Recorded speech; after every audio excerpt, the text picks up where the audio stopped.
Hey guys, in this video we're going to be checking out the Happymodel Snapper6. This is the smaller version of the Snapper 7 that I reviewed a couple weeks ago. And the Snapper 7 is a 75mm motor-to-motor, and the Snapper 6 is a 65mm motor-to-motor. Essentially, they have all the same electronics, the same flight controller, ESC combo, the Crazy Bee F3. That's the little board right there, single board for your flight controller, receiver, and your 4-in-1 ESC. It's got the same camera. You can see it's got the same canopy. The only difference is going to be your props, your motors, and the frame. They both have these aluminum duct frames, along with the bottom here is going to be bottom plate carbon piece that holds all the pieces together, along with all those screws. But everything else is the same. In terms of the motors, I think they're using some.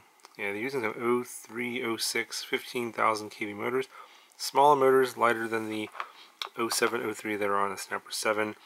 And because you want to keep the weight down on this because you're using a smaller 31mm prop versus the 41mm prop, the bigger one on the Snapper 7. Now, the Snapper 6 did come with no tune, basically default PIDs on Betaflight 332, I believe.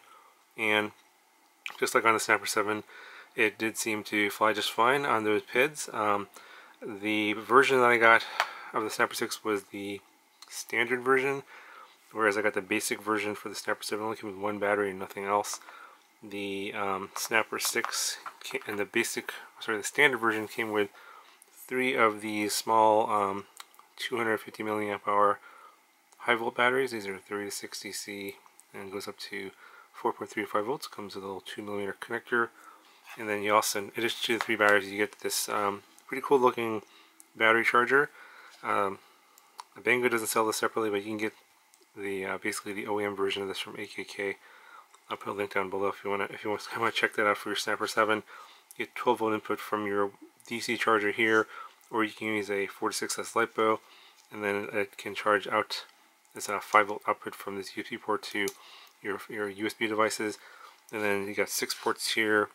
You can charge 4.2 or 4.35 high volt, and then you can switch the current from 0.2 to 2.6, and it charges 2mm and 1.25mm batteries. So pretty cool battery charger with 6 ports to charge your batteries.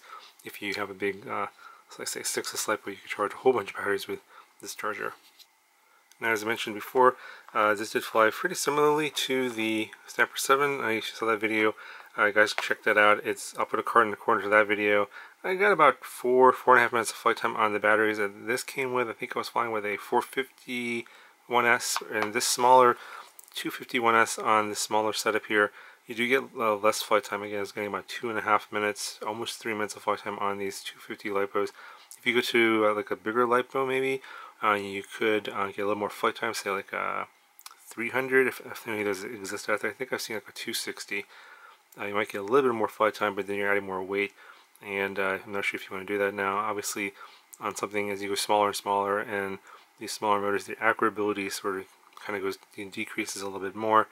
So it does do flips and rolls, but you're not going to be doing power loops or acro tricks like you can do with a 5-inch drone on this guy. But you can do some simple flips and rolls with this without any issue.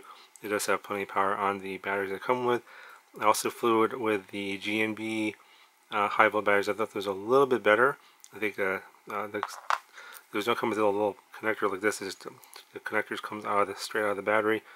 You can try those out. Those also work pretty well if you're looking for some extra LiPos for this guy. Now, in terms of durability, I know there were questions about that from the Snapper 7. I've heard stories of people having some hard crashes and bending these aluminum hoops. I have bent these in crashes, but I just bend them back, and you can see they're still fairly circular. This one I haven't bent yet because I think these hoops are smaller on the Snapper 6, but I'm sure this will bend too in a hard enough crash. But I'm sure I'll be able to bend it back. Now, if you're super concerned about that and don't want to deal with the aluminum and the carbon here, and perhaps on a little bit lighter frame, there is a new version of very similar to this. It just came out. It's called the UR65, 65mm as well. I believe it's got the same motors, 0603, 15 or 16,000 kV. Same kind of canopy. It's white. Same camera. Same flight controller. The Crazy Bee F3. So if you're you want something similar to this and similar design and style, but don't want the you're worried about durability and the aluminum hoops here, there's a plastic frame version of this. So yeah, that's basically everything's the same except for the frame, which is plastic. I think that'll definitely hold up better in crashes. It's going to be a little more forgiving if you're the type of person that tends to crash a lot. These guys into walls, concrete, whatever. Then I would recommend going with a plastic version. And I believe it's about the same price. Now another question I'm going to get is, how does this compare to some of the other brushless whips that I've had? I've had this one from Bowl Clash. I've got the HP65 as well. I am going to have a roundup video on all these brushless whips at some point fairly soon, probably within the next couple of weeks. I will make that video, so if you guys are curious about that, I'll give you my thoughts on that. However, I can tell you right now that I'm not sure if the price of these are going to go up. There's the Snapper series, and there's that new one called the UR65. They are significantly cheaper than some of the other brushless whips out there. Even the ones from, I believe some of you guys are asking me to review the ones from Beta FPV. Those are like about 120.